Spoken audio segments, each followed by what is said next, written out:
அவர் செத்து பல வருஷத்துக்கு பிறகு இன்றைக்கு நான் தான் வாரிசு என்று போர்ஜரியாக மோசடியாக வைத்துக்கொண்டு ஊரை ஏமாற்றி கொண்டிருக்கிறான் இந்த சீமான். நேற்றைக்கு அதுக்கு பதில் கேட்ட, சவால் விட்டு கேட்ட போது இன்னைக்கு சொல்றான், நான் இவருக்கெல்லாம் பதில் சொல்ல மாட்டேன், முதலமைச்சருக்கு கேட்கணும், துணை முதலமைச்சர் கேட்கணும். அவர் கால் செருப்பு கூட நீ இணையாக மாட்டேன், உனக்கு ஏன்டா அவர் பதில் சொல்ல இருக்கிற கருணா விட்டு நான் பதில் சொல்ல விடுவேன். அந்த கருணாநிதி கூட தேவையில்லை, இந்த கருணாநிதி விட்டே உனக்கு பதில் சொல்லிட்டு என்னால் இவரை விட பெரிய ஆள் வேணுமா? அவர் எப்பேற்பட்ட ஆளுன்னு எனக்குள்ள தெரியும்.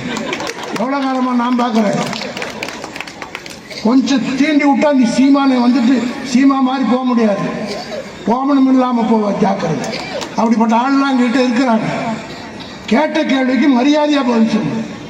அதே போல் பிரபாகரனுக்கு பக்கத்தில் ஃபோட்டோ எடுத்து போதிரியாக போட்டோம். அன்னைக்கு என்ன ராஜ்குமாரா அவர் போட்டு ராஜ்குமார்ன்றவர் ரகசியத்தையே சொல்லிட்டார், நான் தான் அதை ஒட்ட வச்சே கொடுத்தேன், அதை வச்சுட்டு நல்லா வியாபாரம் பண்ணான். பிரபாகரத்தை படத்தில் பார்த்தவன் சீமான், பார்த்தவர் என்னை விட ரொம்ப சின்ன வயசு, அதனால் அவன் என்னன்னு சொல்றதுல ஒன்றும் தப்பு இல்லை, மரியாதை குறைவாக்காரன் ஒரு கொலோக்கியெல்லாம் சொல்கிறான், அவ்வளோதான். அந்த பிரபாகரனை இவர் படத்திலே தான் பார்த்திருப்பார். ஆனால் பிரபாகரனை 1980களிலே சென்னையிலே ஒரு சாதாரண பிரபாகரனாக வந்து எம்ஜிஆர் ஆட்சியில் அவர் கைது செய்யப்பட்டார். டி நகரிலே 2 கோஷ்டிக்கு மத்தியிலே சண்டை ஏற்பட்டு பிரபாகரனுக்கு துப்பாக்கி சண்டை நடந்து பிரபாகரன் கைது செய்யப்பட்டு சைதாப்பேட்டை நீதிமன்றத்திற்கு ரிமாண்டுக்கு வருகிறார். கேள்விப்பட்ட தலைவர் கலைஞர்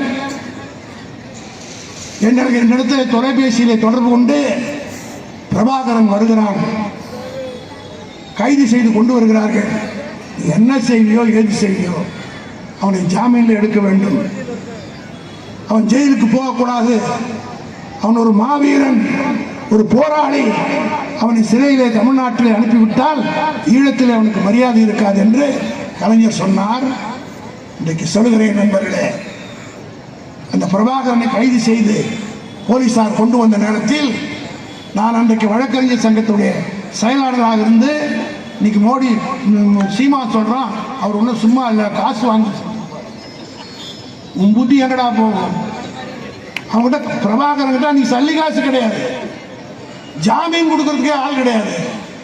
நீதிமன்றத்தில் நான் வழக்கறிஞர் சங்கத்துடைய செயலாளர் காரணத்தினால் அனைத்து வக்கீலிடமா மெமோ ஆஃப் அப்பியரன்ஸ் கையெழுத்து வாங்கி நீதிமன்றத்தில் ஜாமீன் மனு போட்ட போது நீதிபதி நான் எப்படி விடுவது, இவர் இந்த ஊருக்காரர் இல்லை, ஜாமீன் கொடுப்பதற்கு உங்களுக்கு ஆள் இல்லை, ஆகவே விட முடியாது என்று சொன்னார். வாதாடி போராடி அத்தனை பேரும் நான் கோட்டை கழட்டி விட்டு நானே அவரை ரிலீஸ் பண்ணி அந்த பிரபாகரனை உள்ளே போகாம 1 மணி நேரம் கூட லாக்கப்பட வைக்காம எடுத்து விட்டவன் கலைஞருடைய சீடனாகிய நான் பாரதியை தவிர சீமானோ எவனோ கிடையாது. அன்னைக்கெல்லாம் அவன் எங்க இருந்தானே தெரியாது. அவர் எடுத்து விட்டவன் வேணா கோர்ட்ல ரெக்கார்டு இருக்கு, போய் பாரு. மெமோ ஆஃப் அப்பியரன்ஸ் கையெழுத்து போட்டது யார்? நான் தான் எடுத்து விட்டேன். உடனடியாக அடுத்த நாளே அவர் தப்பித்து இங்கிருந்து போய்விட்டார், இலங்கைக்கு போய்விட்டார், சொந்த ஜாமீன் எடுத்து விட்டேன்.